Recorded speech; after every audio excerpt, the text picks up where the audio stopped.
Yes, I feel so honored to be by you guys. You're the new generation. Okay. Hi. We're going to get started. So my name is Nisha Fortenberry. I'm a third-year advertising major in the Stan Richard School of Advertising and Public Relations. Woo! I hope everyone had an amazing lunch. We have extra boxes, so if you slide one in your purse, nobody will notice. Nobody will judge you. Thank you guys for rejoining us for our next panel on LGBTQ plus inclusivity. This panel is led by Stan Richard School undergraduate Garrett Mireles. Yay! Garrett is a third-year advertising major from Beaumont, Texas, and is serving his second year as the undergraduate LGBTQ plus representative on the Stan Richard School of Diversity and Inclusion Student Council, which helped bring this conference to fruition. So give it up for Stan Richards again. Woo! As a student ambassador for the Office of Admissions, Garrett also is one of the friendly faces that welcomes prospective students to the UT's campus. He is also a member of the national organization Out for Undergrad. Thank you, Garrett, for leading this important panel on inclusivity. Woo! So turn yours on, turn yours off. Hello. Hello, can you hear me? Okay, do that. All right. Before you get started, I was hoping you could just mention what you were doing before you came here, because I think that alone is a really important step that UT is taking in the right direction. Yeah, absolutely. Before I was headed over to this panel, this morning I spoke on a panel for prospective students to the university, prospective freshmen and transfer students that specifically identify as queer and trans, LGBTQ students who are coming with families or sometimes by themselves for our very first LGBTQ visit day at the university. This is the first time we've had an event like that within the Office of Admissions on campus, and we're the second university in the United States to have an LGBTQ visit day. So it's a cool step of progress in the admissions office and just in student affairs in general. So I was able to speak on a panel over there, which was cool. So it's been a gay day. That panel and this one. All right, so let's get started. Dr. Kaler graciously gave us the panel right after lunch, so I figured we could do a little game to wake everybody up. So I want you to turn to someone next to you and try to identify as many of those letters within LGBTQ+, or if you know some more letters that typically go in that acronym, what they all mean. See if you can name as many of those as possible. Go. Yeah, we got that. I never know the plus. What's the plus? It's like anything that it's not identified. Yeah. Can we talk about plus today? Yes, absolutely. Yeah. Yeah, I think it's like beyond like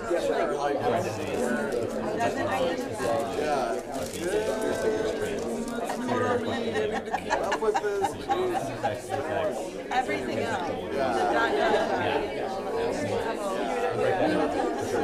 So,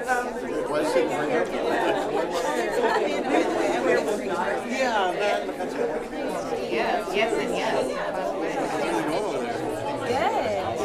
All right. So now that we've talked a little bit about those acronyms, I think it's important to name exactly what those are and exactly what we're talking about on the panel today as a good introduction to this issue, because it is a very diverse acronym. It stands for lesbian, gay, bisexual, trans, queer, or questioning, and that plus includes a lot of other things. It's just to say that there are lots of other identities that fall within this community and within the issue of inclusivity in the workplace there. In academic spaces, we sometimes use LGBTQIA+, which stands for intersex, asex plus. So needless to say, there's a lot to talk about. There are a lot of issues and a lot of identities as they relate to the field of advertising specifically. So let's introduce our panelists as well. Like we said before, my name is Garrett Mireles. I'm the undergraduate LGBTQ representative on the Diversity and Inclusion Council with Dr. Kaler. And then we have, to my right, Janet Lee, Special Projects at Sherry Matthews Advocacy Marketing. Kyle Nguyen, he's a media planner at GSD&M here in Austin. And do you go by Val or Valerie? Which do you prefer? Either one. Either one. Okay, so Val Davis, founder of Enviromedia. So I thought first it would be nice if we just go down the line and talk a little bit about your roles and maybe your perspective on, I guess, your identity, like in the workplace. We can just like, very generally talk about if you have specific programs at your agencies related to LGBTQ issues, and then from there we'll kind of get deeper into ways to find allyship in the workplace, talk about inclusion, representation from that point, and then hopefully leave plenty of time for questions from the audience as well. Cool? Yeah. All right, you want to start? I'm Janet Lee, as Garrett has said. I have worked for Sherry Matthews for the last 20 years. We're a small shop. I was the 6th person hired in 1998. I think there are 75 or 80 of us now. Sherry Matthews Advocacy Marketing is owned by Sherry Matthews. Sherry is Asian, and so she has dealt with her own amount of discrimination over her lifetime. So she is very, very tolerant of everything. The agency is very gay friendly. At any one time, there are 5 to 10 gay folks in the agency. It's always been female dominated. About 18 years ago, I think we hired the first guy. And now, it's very well represented. So I've been very fortunate in my advertising career to work at a place that is accepting of any and everybody. One of the things that we've really worked on for the last few years, though, is to have more than just white and brown faces. So we struggle with attracting qualified African Americans. And so I think that now we have maybe 4 or 5 African Americans, which is not really very many in an agency that has 75 employees. But I think the attitude is right. There are no special policies or anything like that, but it's just always looking for qualified people and trying to give people who haven't always had the advantages a chance to, get a good job doing work that they really want to do. Awesome. I guess it's my turn. So I'm Kyle Nguyen, as Garrett said, and I work at GSD&M. I am probably closer in age to all of you guys. So I definitely understand where you are coming from and things that you guys are talking about in class. But GSD&M is a very inclusive agency. There are a lot of initiatives and programs with the support of leadership that have enabled us to speak out and take a stance and be that voice for some people that might not have a voice or haven't found their voice yet. And like I said, GSD&M, we have our own internal diversity and inclusion group that meets monthly, and we discuss issues in the ad industry and come up with ideas on how to move the needle and be a thought leader, especially in Texas and in Austin, and how we can use our power for good. So, yeah. Great, thank you. Okay, this is just an amazing perspective. I'm looking at my past right now. So let me start with Garrett. You probably know, if you were in the last session, I am a graduate of UT College of Communications, 1985. And it is so heartening to hear your story of what you did today, and to be able to say in a group of your peers, it's a great day, and everyone laugh and think it's awesome and supporting us. But I have a little PSTD now. I'm just thinking about it, because when I was here, 81 to 85, there were no "it's a great gay day." Yeah. No kidding. Totally solidly in the closet. Had been, and my wife is here, she knows all this stuff. That's Millie right there. But there was a pre-Millie, and I fell in love with my next door neighbor at Tri-Towers. And we were solidly in the closet throughout college and well into our 20s for about 6 years.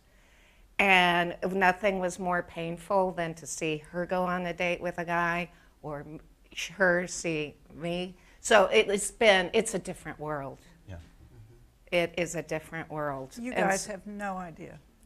Truly. It was and I'm glad that you don't. painful. Yes. And what's hilarious is Millie and I have been together since '95. So going on 23 years. So actually my old, my college love is also named Valerie. And when Millie and I met in '95, she is so secure with herself. She's like, what is this Valerie's phone number? Because Valerie and I did not speak anymore. And she called Val and repaired our relationship. And we hooked up Val with her now wife. They just celebrated 20 years. And they have, and they have a 10-year-old son they adopted from Guatemala. So if it weren't for Millie being so self-secure, that kid would be somewhere else. And he is like a godson to us. But also I've been on the client side of Sherry Matthews, great shop, friendly foes, competition all the time. They win some, we win some, but I always know that when we lose to Sherry Matthews and Janet, that good work is going to be done. And I've been on the client side with GSD&M back in the day when I worked for TxDOT, working on Don't Mess with Texas and traffic safety work. So it's just really interesting to be back here and with my colleagues here. Great. And I think that's a great segue into kind of my first question, because I think what is specifically interesting about LGBTQ inclusivity in the workplace is that it's what we call a lot of times an invisible identity, that for a lot of people you are not visibly LGBTQ in a way that you would sometimes be identified by race or ethnicity, and it makes you couldn't tell by my clothes. Me too. But it becomes a choice in every meeting, in every space, to identify your partner with their pronouns, to talk about things related to your identity. Could you all speak a little bit about, or if someone wants to take the question, about that choice, if that's changed over time, if you felt more comfortable identifying in the workplace, how to find allies, like those sorts of topics? I'll start. I am also a UT graduate. I graduated in 1971, and things were better in the 80s than they were in the 70s. So I think one of the points that we'll make today is things are changing. Yes, it's slow. It's like water dripping on stone, but honestly, many things have changed, certainly over the last 40 years for me. I had an opportunity, at the time it felt like an enormous punishment, to really have to deal with who I was. You know, back in the 70s, as far as you knew, you were the only gay person on the whole planet. You didn't know what to do with these feelings. You didn't talk about it. Nobody talked about it. You knew it was bad. Be quiet. So I was married for 5 years, and then, of course, you know, the accomplice was a woman that I had known for a long time, and she got me out of the marriage. And then after I moved to her house, after 3 months, she said, you know, I think this was sort of a mistake. You need to go away. So I had to deal with all of that. Yeah. And so I got a job working for a government agency where it was not okay to be gay. I was actually called into the head guy's office because I'd been seen in a gay bar. And since I was obviously in a gay bar, I must be gay, which made me not qualified to work with children. So that sort of pissed me off big time. And I moved to Austin with my girlfriend at the time. And so I got a really good job making 3 times what I had been making. And it was the beginning of my career. I was 25 years old. So one of the things that we used to do in the 70s, which nobody does so much anymore, is after work you always went to happy hour, and you did it every day, week after week after week. So I'm at this new job, and so the guy said, let's go have some drinks. So we go down to 6th Street, we're drinking, and one of the guys says, you have a roommate, don't you? Well, of course you had a roommate. So he said, why don't you call her and see if she'd like to come down? I said, okay. So I call, she comes down, she has to catch up with all the drinks that we've had. And so at some point, you know, we're all loose and having a good time. And somebody turns on the jukebox. And so she leans over to me. Of course it's a slow song, right? And she said, you want to dance? And I'm thinking, you know what? I've just started this job. It's a good job. I have 2 really bad choices. I can say no to her, and that's not a good thing, or I can say yes and take a chance on losing my job. What do I do? And I thought, well, I guess I could get another job easier than I could get another girlfriend. So I get up and I go to the dance floor and I look over her shoulder, and the eyes on these people were like this, like, we didn't know. So I sat down and I thought, oh God, what's going to happen to me? This was 1975. And everybody looked at me and said, it's okay. And it truly was. And that was a watershed moment for me, because at that point I was out. And so once you're out, you don't go back in. And so from that day forward, I have never made excuses. I've never necessarily broadcast what my preferences are, but I never didn't try to be who I was. And it changed my life, that moment, that one single moment of what is most important to you. And at that point, it was, I love this woman, this is what I'm going to do. So in every job I've had since then, I have always declared who I am. I've always introduced the people that I was living with at the time. And that same job lasted for about 10 years.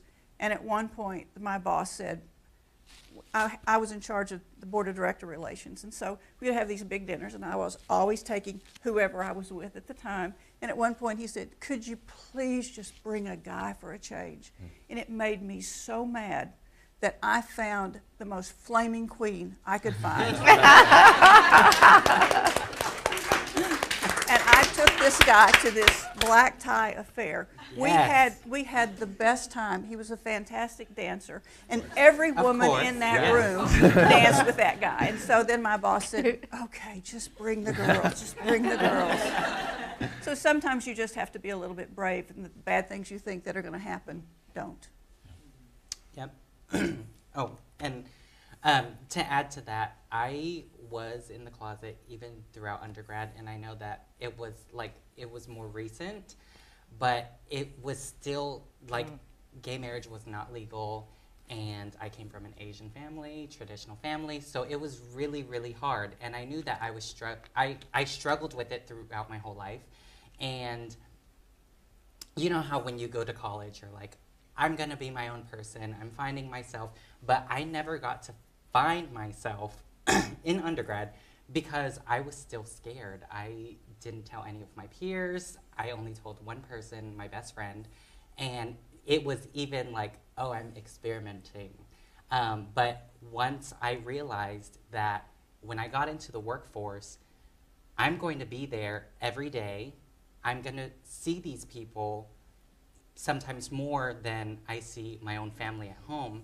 And if they don't accept me, then I'm not going to be happy. So I made that choice. I interned in New York, and I said, it was in 2015, and I said, you know what, this is the time, and gay marriage was just legal, and it was fabulous in New York. It was a grand parade, and I was like, you know, I'm going to make a choice, and I'm gonna not shelter myself or hide who I am. And I had so much fun, and the people that I'm around now, like, gravitate towards that authentic self, like the authentic version of myself. So I just made that decision to say, you know, I am who I am. For the people that knew me before, I'm still the same person, but I'm a more fun person because I don't have to worry about putting on my straight man voice and like sitting on my hands and being very proper. And now it's just it makes sense. People meet me and they're like, yes, of course. I mean, I knew it. And apparently everybody knew it. So, but it's once you come to your own and realize that, like Janet said, you can always find another job. If that job is not going to accept you for who you are, then that's not the right fit, and that's okay. You can always find a different place to go.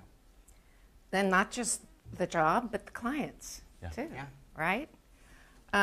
So it hurts my heart. We are 30 years apart in graduation from this university, and to hear how the struggle is still very real, so lots of support to be had. So thank you for your leadership. Yeah, of course.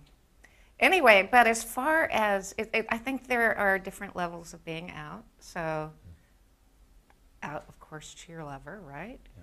And then to your closest friends. And it's so freaking hard to tell even your closest friends, or at least it was for me. And then your family. And then there's the workplace, right? Yeah. And so I was with the exception, my first job out of UT was at UT, at Texas Exes. So I worked there for 7 years. And I was pretty much in the closet there, too. But then going on, and then at Textile, actually I was in the closet there, too. And then at another state agency, I was more out. I had met Millie. Maybe that had a lot to do with it. She came with me to all the work stuff. I guess maybe who you're with is a lot of part of it. Like the moment you had at the happy hour with your girlfriend and the dance. So, and then the next level was, you know, I'm a co-founder of Enviromedia. We started in '97, 100% gay-owned. And so, of course, out with our employees. But then there's the juncture, are you out with your clients, right? And then I had a big moment, my big turning point, to be able to speak so freely at a forum like this was years ago. It must have been about 10 years ago. And I remember the moment Millie and I were on a Southwest flight that had just landed, and of course checking my phone, and it was a request to be on the cover of L Style, G Style, which is now only online, but a big, very nice magazine distributed all over town. And at that moment, I mean, I was afraid. I was afraid to say yes, but I was afraid to say no. And so Millie and I talked about it, and so that meant every client would know, every potential client, every colleague. And so I went for it, and the main reason was because of you guys and you. Because if we don't, then everyone's going to stay in the closet, and it's painful and it's unhealthy, mentally and physically. And so we have to be brave. Yeah. Great. Yeah, there's a really poignant quote by the politician Harvey Milk about like the continual process of coming out. You know, in every space. I was saying, with every client, in every meeting, in every class, like wherever, in every space that you're in, it's a continual process of coming out. And once we are brave enough to do that, you know, our friends, our colleagues, our physicians, our friends and friends of friends and further generations will start to see that we are human. You know, claiming that space is like so important. And I didn't come out until college either. I came here after my first semester and finally started to see positive role models, positive LGBTQ role models, and in my own life, and people who were out and successful and unapologetic about their identities, and then went home for winter break and was like, surprise. And so that has been a huge growth in my own life throughout college. And as we've said, like, there's been so much progress made in the workplace and in policy in the United States, but I think there are still so many more things to do, as the title of the conference suggests. Like, the job's not done. I think a lot of discrimination related to LGBTQ issues in the workplace has just gotten more and more covert. I think a lot of agencies will sometimes even perform diversity and perform inclusion and not handle it on the interpersonal level. And so I do want to steer the conversation toward progress and things that we can take away from this panel. But of course, we do have to get into maybe some more of the negative for a little bit. Could we talk a little bit more about the term microaggressions? The idea that, like, a lot of the progress that has been made has just made individual discrimination a little bit smaller in terms of coded language or just things in the workplace that sometimes people don't realize can be discriminatory against LGBTQ people. Can you think of any examples of times in the workplace that you've sensed those microaggressions? I can go. Yeah, this is fairly recent. But there was a woman from a different generation, an older generation, and I had known her like for a while, and we were in the kitchen together, and to that point, I don't think she knew that I was gay, and I bring my dog to work every day. And so everybody knows me by my dog. So anytime I run into anyone, they ask, like, oh, how's Albus doing, blah, blah, blah. And so we make conversation that way. And I didn't have Albus on me that day. And the reason why is because my boyfriend was at home that day, so I left my dog with him. And so when I told her, oh, my boyfriend's at home, the conversation completely flipped and she just shut down. And she went to cutting her apple and didn't even look at me. So in that way, I take that as a microaggression, because even though she didn't explicitly say anything, I could tell that it affected her, and it affected her in a way where she didn't want to talk to me anymore. Which, to that point, it's a matter of having those courageous conversations and saying, like, what I did at that point was I kept the conversation and, like, trying to pull things out of her just to show her, like, hey, it's still me. I mean, I was here like 5 minutes ago. So just having those conversations and being strategic about it, you gotta scheme your way into getting people to, like, be okay with it, and just showing her that, yeah, it's still me. I'm not any different from before you knew. Yeah. So. Other thoughts?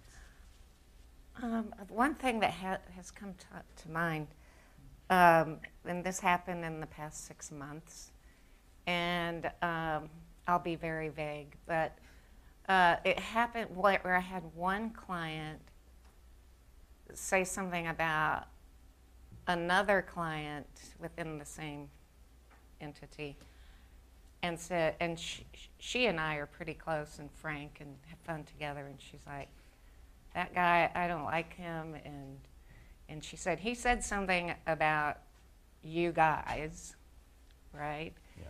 And I said, well, what did he say? And she says, I don't want to tell you. I don't even want to repeat it. So she's my client. I don't want to, put her on the spot, whatever.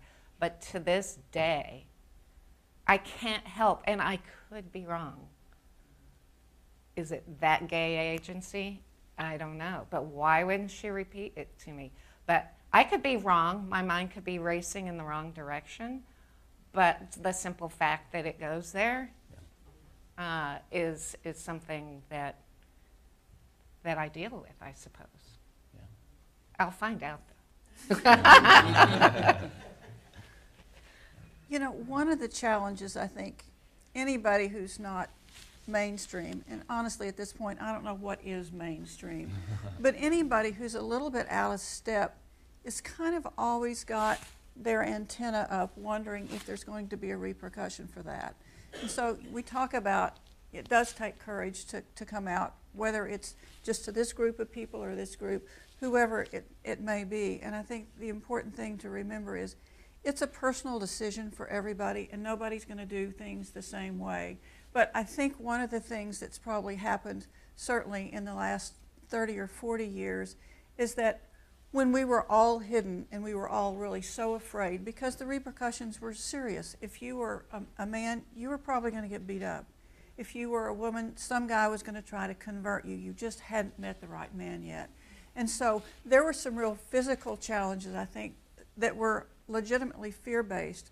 But I think over the years, as more and more people have been willing to step forward and say, this is who I am, I'm not going to apologize for it, I can't change it, I don't want to change it, and we just go about our ordinary lives and we're just like everybody else, much of that fear has been able to be dispelled, because, everybody now knows someone gay. Somebody in their family is gay, somebody at the office is gay, so there's less fear.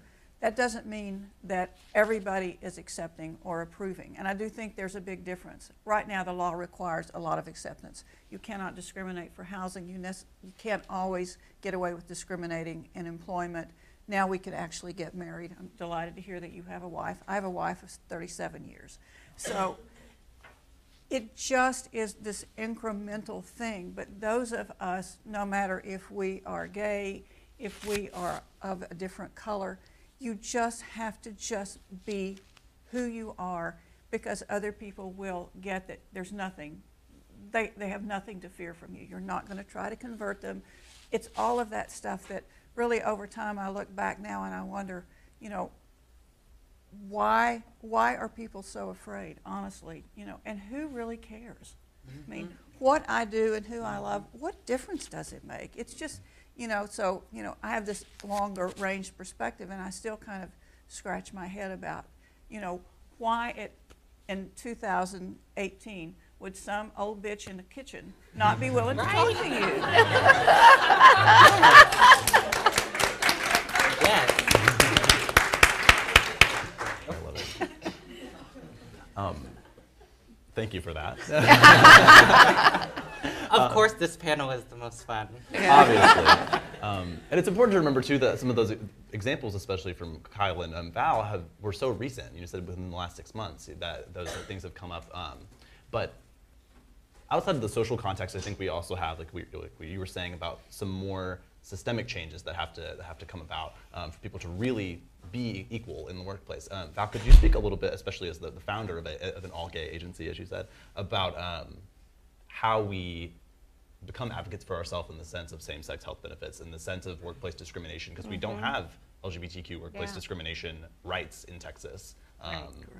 Could we speak a little bit about those job negotiations? Well, from day one, I have a former male business partner. He's gay, so we were 100% gay from the get-go. And now we're 100%, yes, 100% gay owned. So Millie, as my wife, owns half of the business, and she's worked at the business for over 10 years.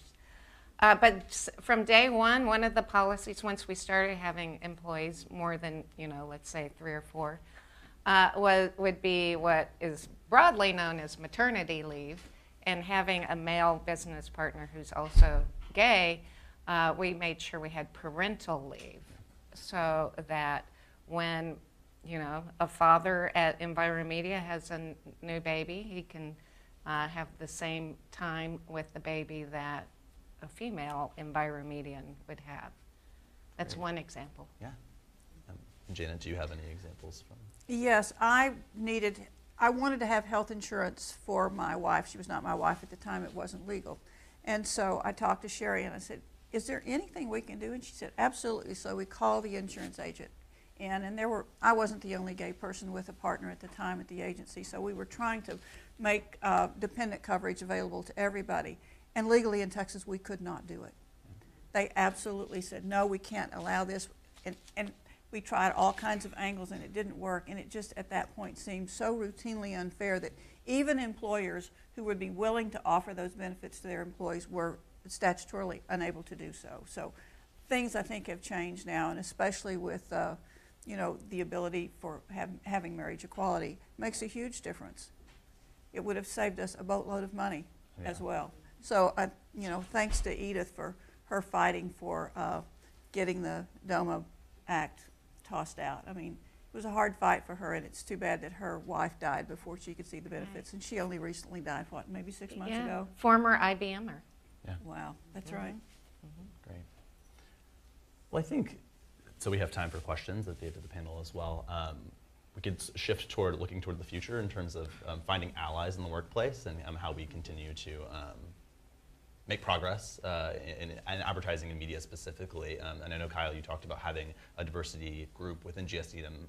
Could you speak a little bit about the benefit you find in that, if you find a lot of straight allies in that group, and then from there we could talk about other ways to find allyship in the office? Yeah, so the internal diversity and inclusion group at GSD&M is called Join In. And I kind of stumbled upon it when I started, and knowing that diversity and inclusion was very important to me on a personal level, I wanted to make sure that I was part of the conversation. And so when we meet monthly, we talk about how we of course look at the trades and say, okay, what was the issue here? What can we do to make sure that that doesn't happen to us? And so having that conversation, and a very candid conversation, to know that we're all here for the same purpose. We all want to drive the business forward, and we are all here to put the best work out, really takes that barrier down to say, okay, we are ready to talk about this, and we can have these conversations to where, we can have these conversations that by being candid in your conversation and knowing that it's a safe space really helps you open up and say, this is what's been bothering me. These are the issues that I've overcome, or these are the issues that I've run into.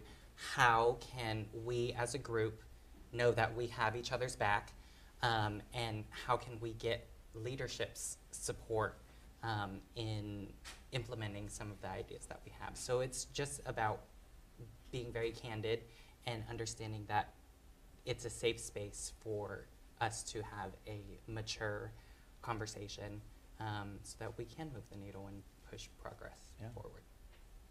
Val, in your opinion, especially as the leader of such a large inclusive organization, how do you promote allyship in the workplace? How do you think people find straight allies on their side on the job? Oh gosh, we're so out. Right. I mean, there's not necessary. Yeah. Really, I mean, so yeah, I just can't. And that's a great answer in itself. I mean, just have been so out that, and we've had plenty of other gay employees over the years, and we just have to be sure we're not too cliquish, actually, right. you know? Great. And Well, the other thing is that, you know, Kyle has talked about community, and, you know, just because you are homosexual doesn't mean that you have everything in common with every other homosexual that there is. So in terms of allies at work, you're going to gravitate to people who share the same interest as you, maybe the same philosophies as you. So it really doesn't have anything to do so much with your sexual orientation as the values that you share and the things that you like about other people. And so I think that my experience in working in a gay-friendly agency is that, you know, I didn't just hang out with the gay guys and the gay girls. It was sort of like, I like you, not so much. And so the other thing is that I just think that, again, it's what I said, you have to remember that agencies hire people to do a job. And as Audrey mentioned today, I thought one of the most compelling things she said was, you have to be excellent. And so I think that's where your allies come from. You get the respect at the place that you work by the quality of work that you do, the accomplishments that you make, and really who you are, what the color of your skin is, has some bearing. It might keep you from getting the job, but if you're good at what you do, you keep your job and you advance, because it's business. And, you know, agencies exist to make money. They exist to make clients happy. If the client loves you, it doesn't matter if somebody at the agency doesn't like you. The client loves you. The client renews the contract. Everybody wins. So I think that when we talk about allies, it's not just, you know, people like us. It's people that we like. Absolutely. And that's especially interesting, kind of to the very first question, or to the point that LGBTQIA+ is like maybe the least homogenous like minority group in the workplace. There is not as much allyship or, you know, solidarity between people within that acronym. So it's important to remember that, and like you said, to be excellent. I think for maybe our last question, everyone can speak a little bit about. We talked about a little bit about workplace protections, marriage equality, those things. What do we think is the next step? What's our next hurdle as a community? Representation in the work that we put out, in advocating for that through clients. What are your opinions on? I think we have to work really hard to hold on to the progress that we've made, and to create an environment where in 2015, 2018, people are not afraid to stand up and be who they are. I think we talked a little bit earlier today about the Trump administration. I'm afraid that it has sowed this terribly hateful environment in this country where any human right that could be rolled back, if that were an option, that's exactly what would happen. So I think we have to, you know, stand our ground for what we have and continue to chip away at, you know, getting acceptance and approval from everybody who is, you know, not a white male with really bad hair. I can go next. Yes. And to add to that, I think it's really important to understand that this next generation is the future, and we do have the power because those older people they're going to be gone. So it is up to us to be that voice and make sure that, like, the Constitution was written so long ago. That was a different time. We were in a different period of time. And we have to make sure that our laws and our progress and the things that we're doing fits what is going on today. And we can't hold that same standard from back then to now because it's not the same world that we live in.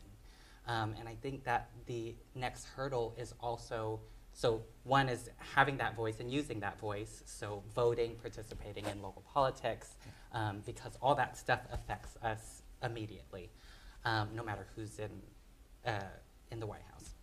And the second thing is also representing the LGBTQ community among other groups. So seeing advertising that's not just, oh, a gay ad with only gay talent, but showing them among other groups, like a cisgendered like family, a male and a female, an African American family. So just showing that this is the diverse world that we live in, and to put labels on everything, and have just to check a box to say, oh, we met our LGBTQ quota, we have that ad, we're good.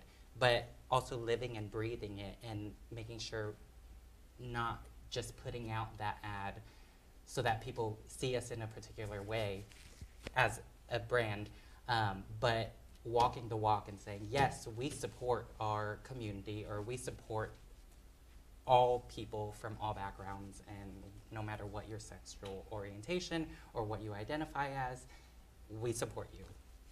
Yeah. Great.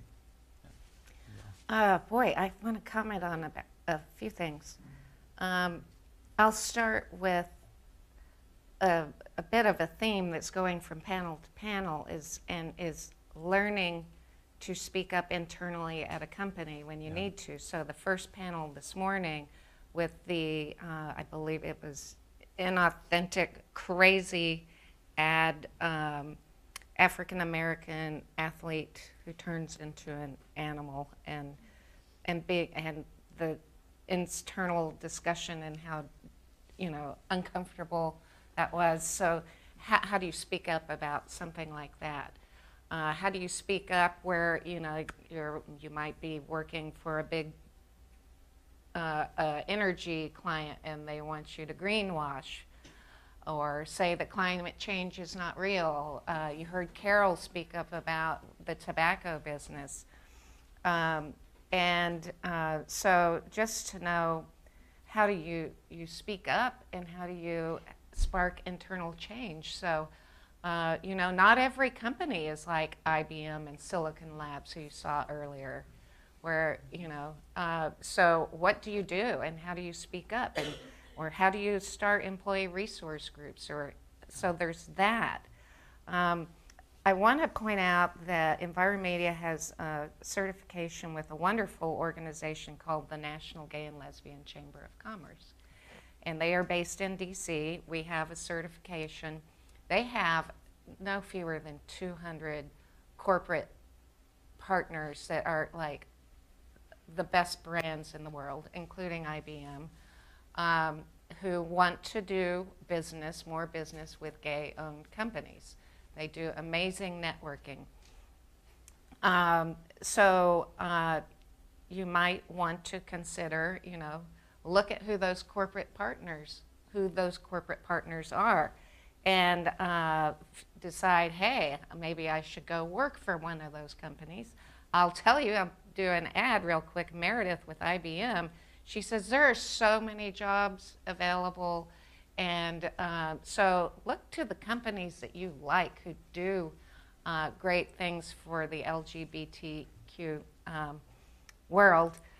Real quick, what I love about NGLCC too is, just like with my environmental hat on, if I could get rid of the word green, I would. Green this, green that is so cliche, right? But NGLCC likewise says, I just, do not put a rainbow on it and call it a day. So I'm speaking to creativity here. So it's so easy, whether it's environmental advertising or diversity advertising geared to those gay consumers who have a lot of money, but it can come across as inauthentic, right? And so to be sure and get it right, but at the same time, we have to have the authenticity, But again, the creativity to always try to do a unique take on something that has not been done before. So when it comes to gay marketing, I think it's very easy for it to be so cliche, so just put a rainbow on it, and therefore that's our gay brand. I love that you brought up the word authenticity. I think that's so important.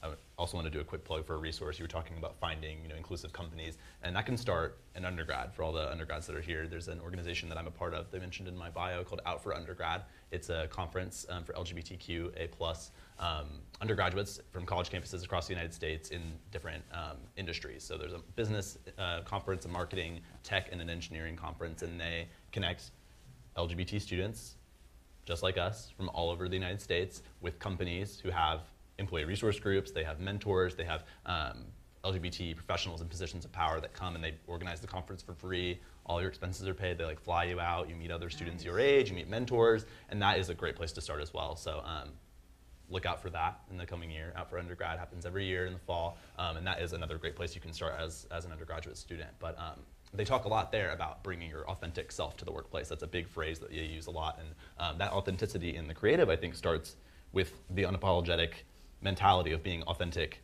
in the workplace. You being your authentic self, and then being able to make authentic work. I think that's reflected in organizations that really drive that forward. So I want to thank you briefly and say that thank you very much for being on our panel. We will take a few questions, but just give our panelists a round of applause for being their authentic selves. And at this time, I think we have time for a few questions, and I'm happy to take those from anyone who might have them. Dr. Drumright. What advice do you have for straight people who would like to be allies in the workplace? I made a list today when I was listening to everybody about, as we've talked about, the job isn't done. So we're talking about social change, regardless of what the hat is that you're wearing at the time. And one of the things I wrote down, just listening to everybody, was that, we have to sort of walk the walk and lead by example. We have to look at inside ourselves and what are our attitudes about people of color? What are our attitudes about people who are gay or something else? So, we have to be authentic in that respect. The other thing I wrote down was you have to push without being too pushy. We're pushing for people to be different, but the more aggressive we are, sometimes we get so much pushback from that we lose the ability to make any progress. Rome wasn't built in a day, and society isn't going to change in a day either. So it's a matter of being persistent. When things don't go your way, you can't quit. You have to keep pushing. Even if it's just a little thing, you can't give up. And the other thing is, you really have to be committed to making the world a different place. I've been really fortunate in my career that all I've done has been work. I've worked on things that would make a difference in how people live in terms of their health, their safety, that sort of thing.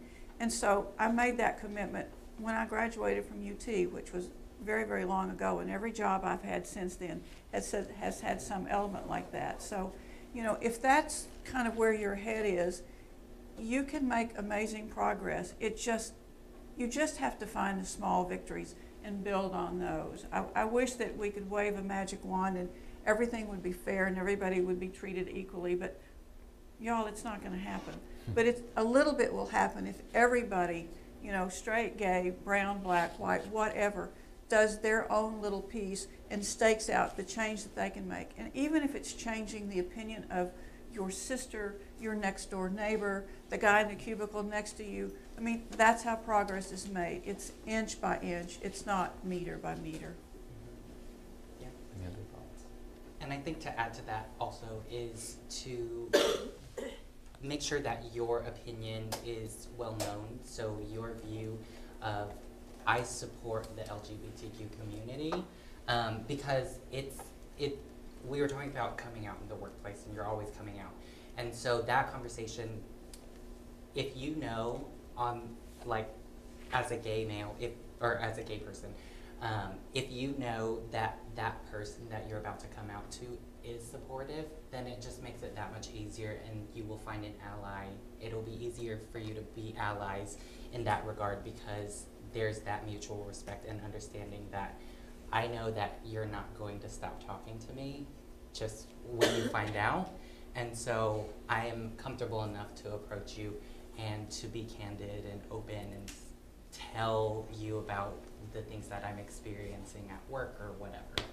I think another great thing to name that's important to recognize in this panel is that our community and our acronym does include people who are gender nonconforming and gender binary, trans people who have a lot further to go in matters of representation than just L and G of LGBT, right? Lesbian and gay people who have become so visible in our media and have made so much progress in the workplace. There are a lot more people that we have to bring up with us. And one great way that we do that in the university context often is identifying your pronouns when you introduce yourself to someone. And something that I've started to see on our campus and just inclusive workplaces is people putting their pronouns in their email signature. That's one small thing that you can do after you leave the conference today to show people, whether you are straight or otherwise, that you have some level of consciousness about gender and gender dynamics in the workplace, and that how that can even spark a conversation or spark knowledge in a queer or trans coworker that you do have some consciousness that might make you an ally to them. So. I have a funny anecdote. Yeah. Very recently, Absolutely. I'm sending my media planner and buyer up to DC for a gay chamber meeting, which is Tuesday. And she was filling out the registration form, and she's like, what do I put here? Like, it was a mandatory field, so Mr., Ms., Mrs., and what's funny, and she said, why is that mandatory? And she's like, I'm in the middle of divorce. And I said, you are going to the NGLCC. Yeah. This is that, so they set the tone by making that a mandatory field. Back to your question, Mimi, also I think it's so important, I mean it's critical, is that the tone is set from the top down. And so you heard Deidre talk about the letter her CEO published on LinkedIn, and you heard Meredith talk about IBM, so and their CEO. So that is so critical on everything, from the way you do business, or the way you do creative, or the way you buy media, under corporate responsibility. Also, I've witnessed struggles at companies who have sustainability programs. There's those that don't come from the CEO down. The ones who just have the sustainability land in their lap and they're mid-level managers, they're some of the most miserable people I've ever seen. They can't get anything done. So it really, the tone is set from the top down. So look for those companies that do the right thing. Absolutely. Another question? Camille? Hi, I'm Camille. I'm a fourth-year advertising student. I'm gay. And this is for Kyle. I was wondering your experience with how race and sexuality have intersected in your workforce, but also with family, because I know coming from a queer family, we're very strong on community and family. Mm-hmm. So your perspective and what you think of that. Yeah. So I was fortunate enough I'm the youngest of 5 kids, and I have 4 older sisters.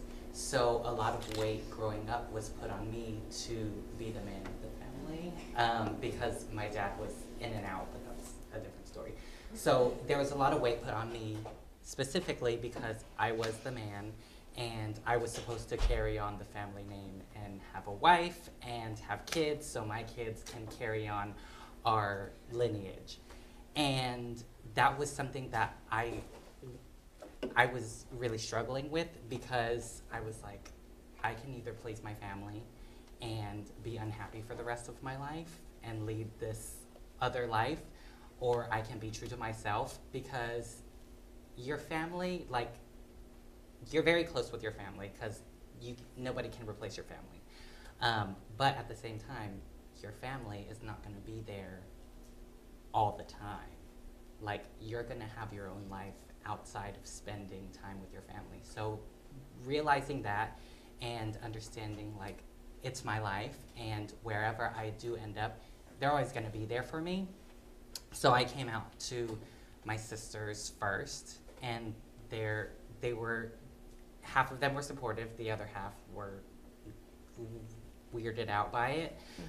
But just making sure and driving that idea home that I'm still the same person.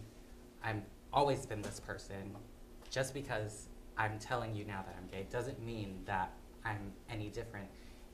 The only difference might be that I'm more comfortable to show who I am. And so and coming out to my mom was hard too, because I was like, oh my gosh, her and my dad are no longer together, and I'm her golden child, so I don't want to disappoint her. But just reinforcing the fact that, Mom, I'm still your little boy. Like, I'm still going to take care of you, and I still love you, and I hope you still love me.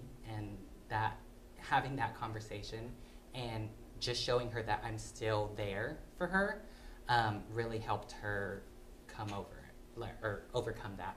And it took her like 2 months to come around, and she invited my boyfriend to live with us. So it was like, really, Yeah, be like patient, right? Yeah, it was just be patient with your family and know that they might not understand now, but it gets better, and that first step is just to be true to them. Yeah, hopefully that helped. Henry? Hey, I'm Henry, and I'm a second-year advertising major. I use he, him, his pronouns, and I'm gay. Thank you guys so much. I think we do a lot thinking about this. It's like refreshing to like actually talk about it and actually like be able to listen. And what I wanted to ask you guys about, Kyle, you talked about this, and then Valerie mentioned it as well, is when we have, I think these successes that we have come in ebbs and flows.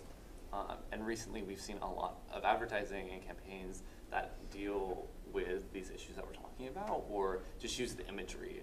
And I think a lot of times we're like, oh, success. We're like, hey, we see like a pride flag, and we're like, yay. Or we see like Burger King at the pride parade, and we're like, oh, like, what is that? And so the rainbow Doritos too. Yes, yeah, I wrote that top rainbow Doritos, and it was Yeah. like a pride Whopper, and it was like there wasn't. And so it's like when we have these successes that we don't really know if they are successes. How do you guys wrestle with those things, especially on the inside of the industry, when your people who are like working aside you are maybe making these things, and they might not even identify within this community, but are trying to kind of co-opt that imagery? That's it. You noticed all of this sort of internal head scratching going on here? Yeah. I think it's a good question. I just don't know if we know the answer to how do you deal with that. I mean, I think Garrett mentioned this earlier today. Not everybody's out. We have a tendency to be invisible. So a lot of times I think corporations, people who have a product to sell, people who are trying to change your behavior, to buy what they have or go on their cruise or whatever, have to identify that the gay market is large enough to justify the expense of producing a gay-specific ad. And so I think in some respects, that's why you don't see very many, because sometimes the audience is just hidden. And the other thing that, you know, corporations are going to take for the most part, are going to take the safe road. And they're not going to take a chance of, for example, pushing a cruise unless it's Olivia or something, because they don't want to alienate their straight customers.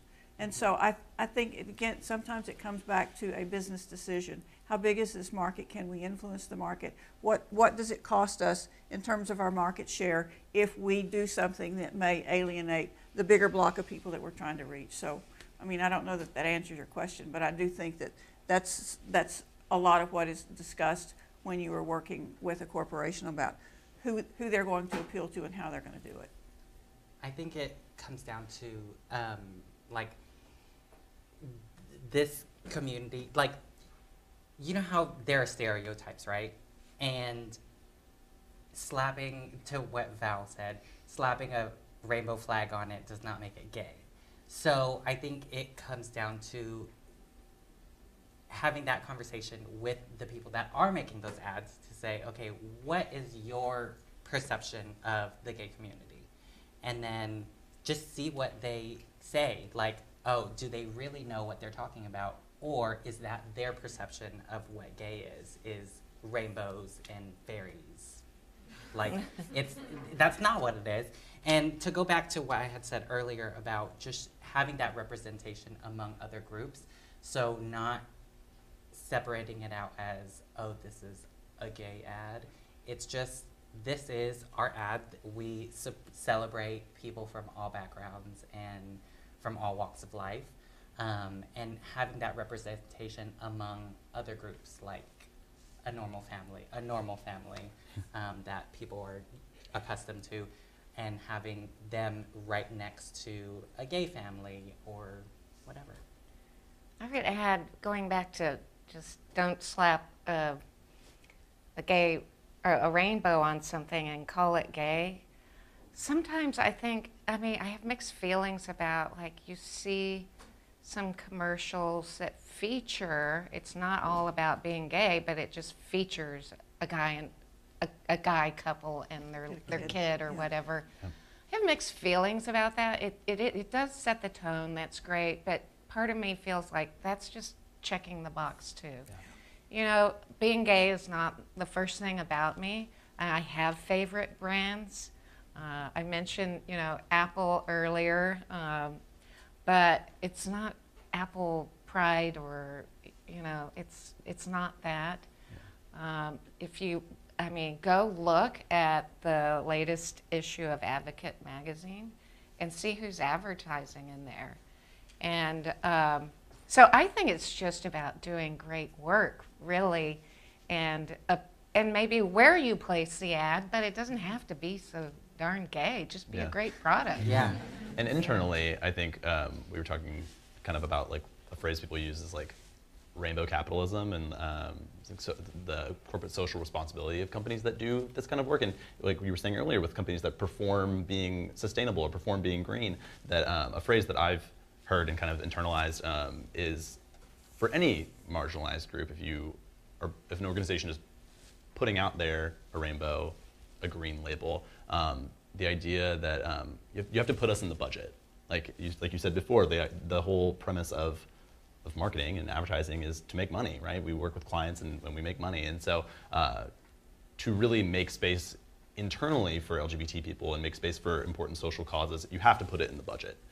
Mm-hmm. Supporting employee resource groups, providing same-sex health benefits, whatever resources that gender-affirming healthcare resources for non-binary and trans people, to internally support what they're projecting externally, I think is where that authentic self comes into the workplace and then goes into the work as well. So it starts at the budget, ultimately.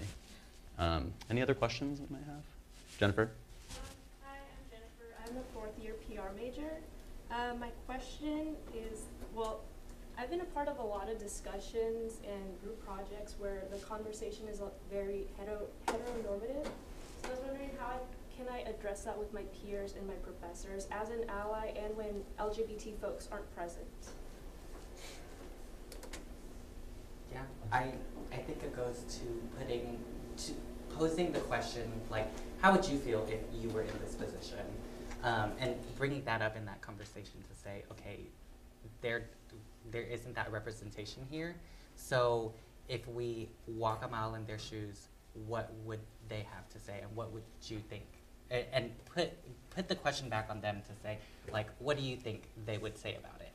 And then guide that conversation to say, this is, from my experience, this is what's wrong or right about it. So let's move in a direction to where we can put the best work out there and have that goal of, we just want to put the best work that we have out, and how can we do that? And because at the end of the day, it's no matter how you label yourself, you have that job to do the work and to do that work well.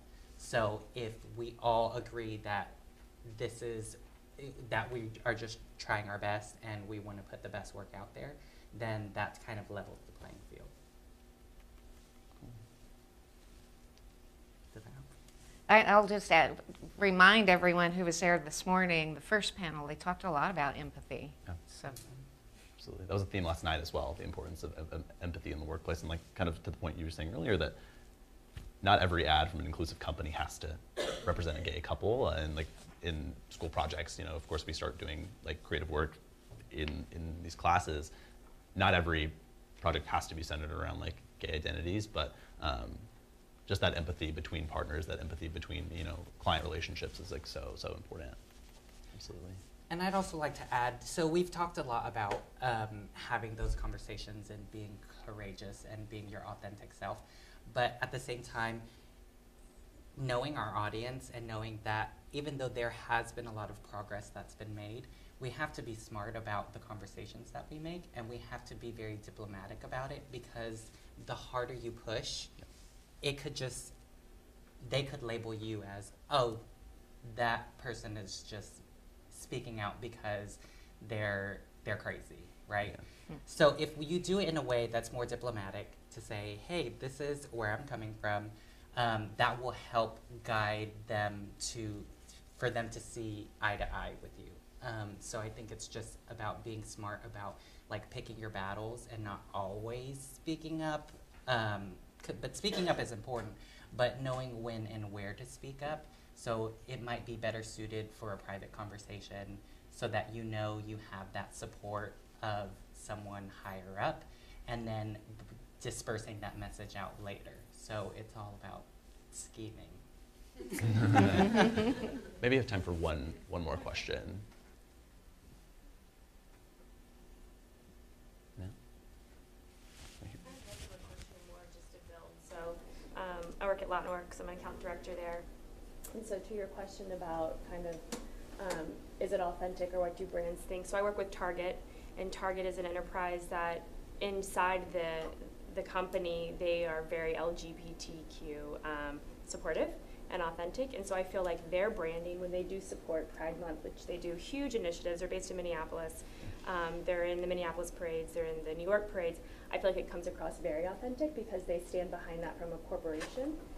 When the bathroom bill came out, they've always had the same bathroom policy. They never changed their bathroom policy, but because it just became the conversation, they were then labeled as like Target, don't shop at Target, and it's like, we didn't do anything different. But they stood behind that. But their social media conversations completely changed because all people wanted to talk about was the bathroom and not the content that they were putting out. So I think when you see brands like that stand behind that voice and what they put out, if they do have a homosexual couple or whatever, you know, they're putting in their advertising, I feel like it comes across as very authentic because they live and breathe that, and they have that leadership internally at an enterprise level. So I think that's just, you know, knowing who it's coming from is really important too, because I don't know enough about Burger King, but maybe they really do believe that, and that was their way of expressing it. Maybe it wasn't, but it's also knowing, I think, a little bit about the brand that's delivering that message as well.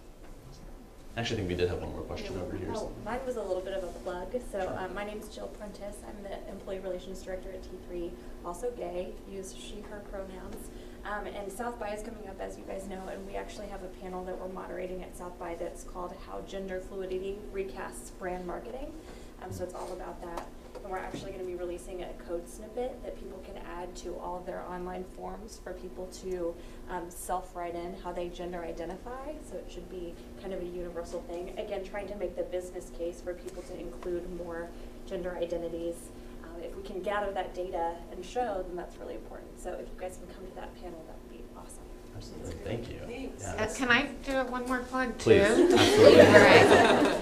No, I mean, why are we all here? Because we care about these issues. And just like I mentioned, it's so important that the support comes from the top down within a company. And likewise within, you know, our leadership, from the White House to the Capitol here in Austin. And if you don't have the right politicians in place, we're not only not going to progress, we're backsliding. And so I'm going to, real quick, I'm going to promote the report that came out of this college last week, the Annette Strauss Institute, Civic Health Index. So what I'm getting at is, if you do nothing else from this conference, in my opinion, go vote in this primary before March 6th. But we have we're number 44 in Texas with voter registration, number 47th with voter turnout in 2016. The top two reasons for not voting was one didn't like either candidate. I'm sorry, choose something. The other one was too busy with work or school. Our best voters who are voting are 65 plus. Who is the worst at voting? Young folks. It's very easy to vote. So, and you know what? Your vote does make a difference. The statistic, the people who are in place right now, we saw the bathroom bill, like it didn't pass in last spring, so special session. The people who are pushing for things like that were put in office by 7% of our population. Garrett, I have one last word I want to leave you guys with. I was on campus in the 60s, and that was the time of the Vietnam War. That was the Civil Rights Movement. A lot of things were going on at that point. It was a very exciting time. And then it became to be the 80s, then the 90s. And here we are at this period of time, which is so exciting. We have the Me Too movement. We have 16 and 17-year-old kids in Florida saying, we've had it. We want to go to school and not be killed. So there is this groundswell of change going on in this country. And you guys, like you said, some of us old fossils we did our part marching against the war and trying to get women the right to vote and all of that. So, I mean, it's up to you guys now. You can't be slackers. Like Valerie said, you've got to vote. You've got to be engaged. You can't let somebody else do it, or we will have more of the same negativity that's flooding this country at the moment. So, I mean, grab hold of this really exciting time and move us forward, because if you don't do it, we're back to the 80s and 90s. Absolutely. And I want to say thank you to the leaders in our department as well for putting a student on this panel, to moderate this panel and letting students organize the conference. I think we have leaders in this organization from the top down who are really being agents for change, Dr. Kaler, Dr. Junker, and so many more.